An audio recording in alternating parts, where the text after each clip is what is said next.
Okay guys, nandito naman tayo sa isang pictures dito sa loob ng National Museum, ang marine life. So yan, makikita natin yung mga corals. Yan, ito pa. Then mayroong submarine. May submarine dito guys. Pasok tayo sa submarine.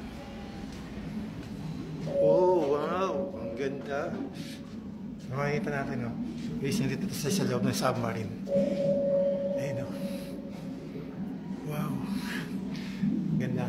Feeling ko nasa loob na talaga ako, nasa ilalim na ako ng tubig. Ayun, guys, oh. So, ito yung submarine, guys. Ayan.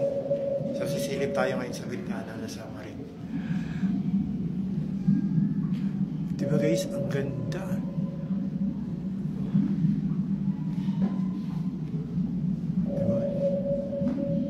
Silipa tayo sa kabilang bintana, guys. Oh my God. Kita nyo yan, guys. Lapit natin. Ito makikita natin sa ilalim ng dagat, guys. So tara, labas na tayo.